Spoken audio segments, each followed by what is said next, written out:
A useful skill to have on the path of self-mastery is knowing whether a behavior is coming from awareness or whether it's coming from conditioning and the ego, essentially. And this is useful to observe your own conditioning as well as know what you're dealing with when it comes to other people. Not to judge it, but just to know how to better navigate and harmonize with people, because a lot of interpersonal problems can arise from a mismatch in awareness and not knowing what level of awareness someone is operating from and getting frustrated when they don't match yours. So here's some bullet points that are characteristic of someone who's programmed and living in a conditioned state more so than an aware state.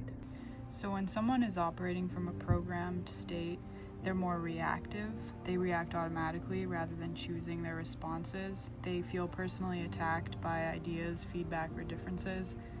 They seek validation to feel safe, and that can come in the form of status or approval or other types of external validation.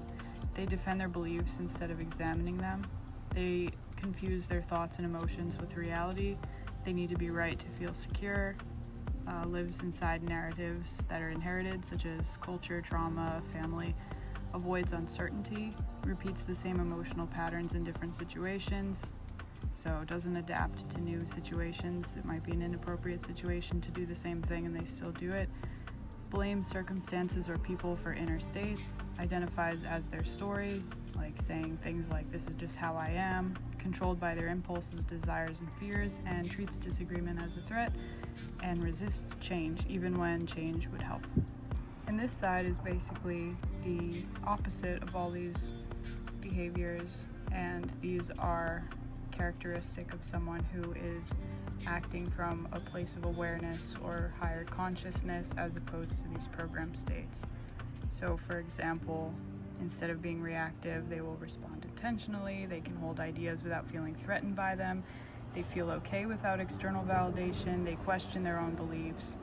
They observe their thoughts and emotions. They can be wrong without collapsing. They choose their own values instead of inheriting them. They feel comfortable not knowing things, recognizes their own emotional patterns and evolves instead of doing inappropriate behaviors, takes responsibility for inner states, sees identity as malleable, fluid, and evolving, acts from clarity, not compulsion, approaches disagreement with curiosity, and uses discomfort for growth and embraces change. I feel like those are the most obvious behaviors that you can see in the general population as well as in yourself. And they are very clear as far as letting you know whether you're operating from a programmed state or a conscious state.